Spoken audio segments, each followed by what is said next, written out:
Welcome aboard, applicants. I thought we would start with the first year law students exam, June 2012, question 4. And as with all essays that we're going to encounter, we should always start with the call of the question. So let's read it. With what crimes, if any, can Donna reasonably be charged? Discuss. Now, we see here immediately upon our first reading the word crimes. We know what area of law that is. That's criminal law.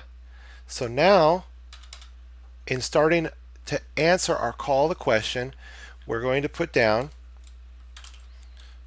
crimes of Donna, and then we're going to come down here and do state v. Donna. And since now we know the area of law, obviously criminal law, right? We're going to put down our shopping list: murder, structure, theft, crimes against the person, solicitation, conspiracy, attempt, and defenses. Now, after going through all that, we're going to then putting down our crimes of Donna, state v. Donna, party versus party, orientation, our conflict. We put down our shopping list. Now let's go up to our first read of the question. After dinner, Alvin felt ill. Although he thought he might have indigestion, he was short of breath and was experiencing chest pains, well-known symptoms of a heart attack. He drove himself to the emergency room at a local hospital. At the emergency room, Alvin described his symptoms to Nick, an experienced screening nurse. Donna was the physician on duty. She had already worked a 14-hour shift and was eager to go home. Without examining Alvin, Donna concluded that he had indigestion, relying on Nick's statement of his symptoms. She sent him home recommending that he take some bicarbonate of soda. On the drive home, Alvin collapsed behind the wheel of his car. He veered into oncoming traffic, struck a truck, and died instantly. If Alvin had been examined by Donna, he would not have collapsed behind the wheel of his car. So let's, after going through what we call movie mode in terms of our first reading of the question, now we have an overview of all the facts that we're going to be asked to use in our essay answer. Now we need to go back through, after reading the call one more time, with what crimes, if any, can Donna reasonably be charged? Discuss. And now we need to issue spot. After dinner, Alvin felt ill. Although he thought he might have indigestion, he was short of breath and was experiencing chest pains, well-known symptoms of a heart attack. He drove himself to the emergency room at a local hospital. This paragraph would be foundation, support, or background facts, something supporting a further issue that we're going to see in our question. At the emergency room, Alvin described his symptoms to Nick, an experienced screening nurse. Nothing here yet. Donna nothing here yet in terms of spotting an issue concerning criminal law. Donna was the physician on duty. Still nothing in terms of criminal law. She had already worked a 14-hour shift and was eager to go home. Without examining Alvin, Donna concluded that he had indigestion, relying on Nick's statement of his symptoms. She sent him home recommending that he take some bicarbonate of soda. Still, we have another paragraph full of supporting facts, background facts, and the facts that we're going to use to further support our argument when we see an issue in criminal law. Now, on the third paragraph, on the drive home, Alvin collapsed behind the wheel of his car. He veered into oncoming traffic, struck a truck, and died instantly. Dying instantly right here. If Alvin had been examined by Donna, he would have collapsed behind the wheel of his car. So now we know that we have Alvin dying instantly. This is a homicide, as we should spot from our shopping list. So let's go through our shopping list now after having spotted the crime of murder, the homicide. Murder, do we have murder? We just said that we do. So let's throw that down there. Homicide of Alvin. Okay. Is there any structure crimes? No, it doesn't look like there were any structure. No theft crimes. No crimes against the person. No solicitation or conspiracy. No attempt. But we might be asking ourselves, do we have defenses? Well, let's keep that in mind. So we'll bring that up. Okay, so now we know that out of our shopping list we have murder and we have defenses. So make sure to bring that out. Now we have a very interesting hypothetical on our hands here. This is where we're going to go into some detail when the issue of homicide of Alvin, that we're going to break it up into the sub issues that represent homicide, and if manslaughter is an issue as well, the sub issues of manslaughter. So now under homicide of Alvin, we're going to bring out the fact that he died instantly. This is homicide is the killing of a human being by a human being. And did indeed Alvin die instantly? Yes, indeed he did. Now we're going to look at actual cause. Now, in actual cause, we're going to look at or use the but-for test. But for Donna not Donna not examining him, would Alvin have not collapsed behind the wheel? We know that. Look here. Alvin had been examined. If Alvin had been examined by Donna, he would not have collapsed behind the wheel of his car.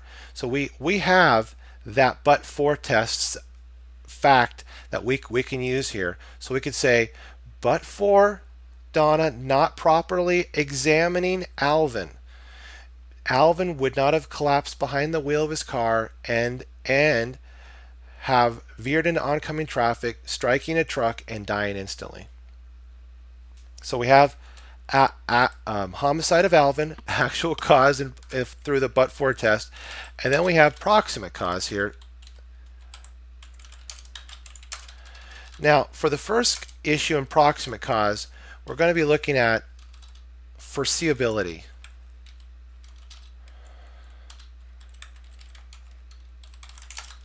Now, when we're looking at foreseeability, is it foreseeable that if a physician doesn't properly examine someone who's come in through the emergency room, that they might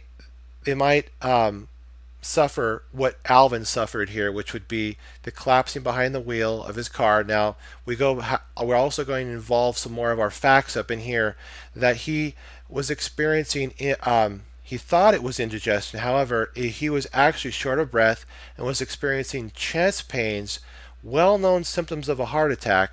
So combining that fact with the fact that Alvin was not properly examined by Donna, that led to Alvin, first of all, the misdiagnosis, and then the recommending of the bicarbonate of soda, and then him driving home, collapsing behind the wheel of his car, veering into oncoming traffic, striking a truck, and dying instantly. So is that foreseeable? Yes. Now, foreseeability, were there any intervening events? Now, the intervening events aspect is the negligent act here is we're dealing with the negligent act of Donna, her not properly examining, being the physician on duty, not properly examining Alvin concerning Alvin's well-known symptoms of a heart attack to see indeed if Alvin was suffering from a heart condition that he needed care for.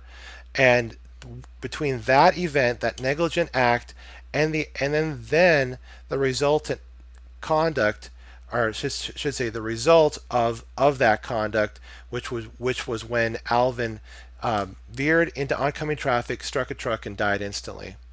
Was there any intervening events that came between those two events? Well, it's when Alvin driving home, collapsing behind the wheel of his car could have been an intervening event. the combined effect of his veering into oncoming traffic and striking a truck would also be intervening events. But let me ask you, are these foreseeable intervening events? In other words,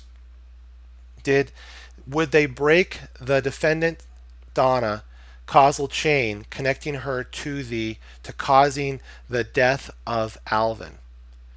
And no, none of them would rise to the level of unforeseen, superseding, intervening events. That's a mouthful, and thus breaking the causal chain. So that the causal chain would not be broken. So indeed, Donna did cause the homicide to Alvin by not properly examining him when he came in through the emergency room, showing known symptoms of chest pains, well known symptoms of a heart attack. By not properly diagnosing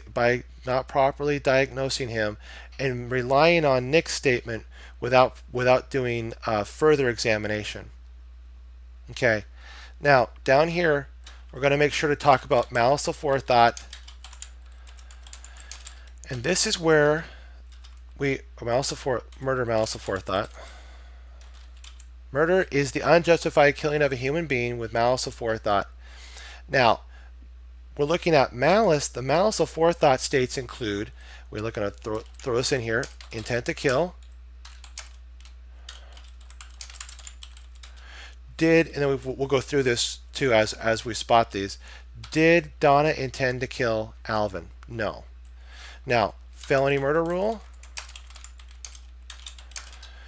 Did Alvin's death occur during the commission of an inherently dangerous felony? No. And 3, was there, let me bring this over here. 2. Thank you for your patience with me.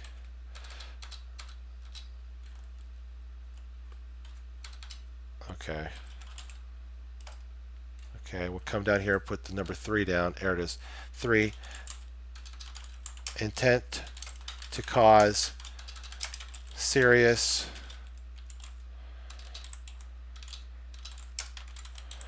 bodily harm, murder. Okay, again, she didn't intend to cause him serious bodily harm.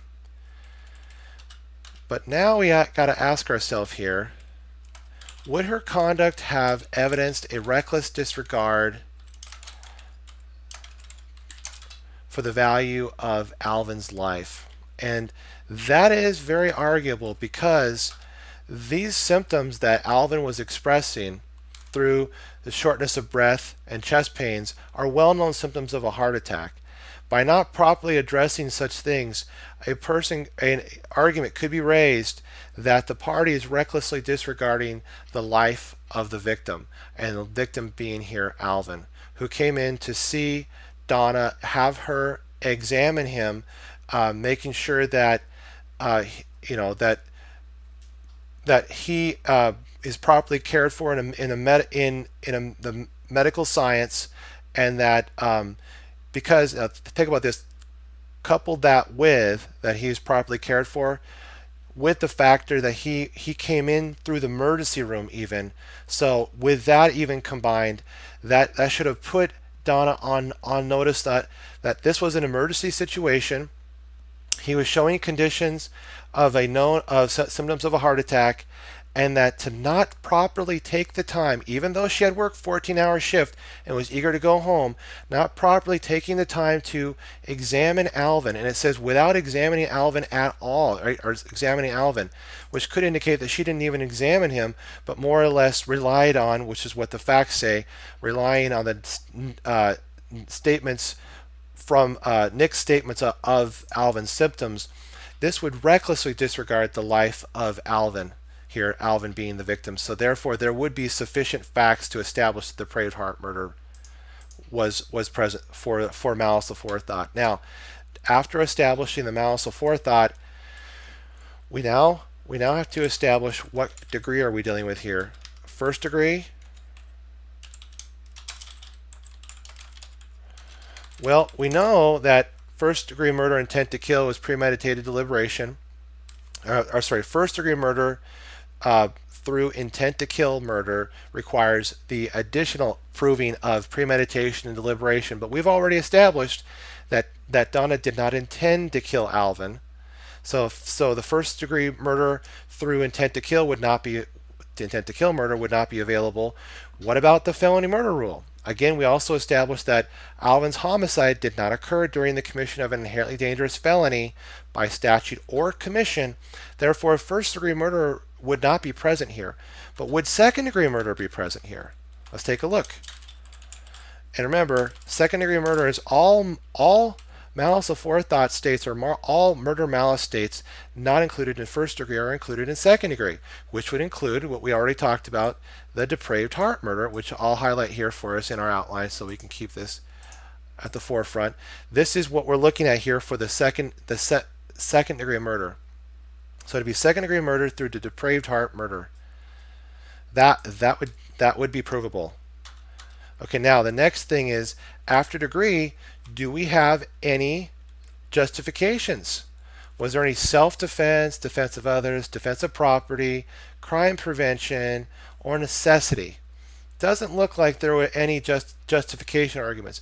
Are there any possible excuse arguments, like insanity? Nope, doesn't look like there was any insanity that Donna was suffering under. What about infancy? No, that wouldn't work. What about intoxication, voluntary or involuntary? Nope, neither there. So we don't have any excuses. But do we have any mitigating factors?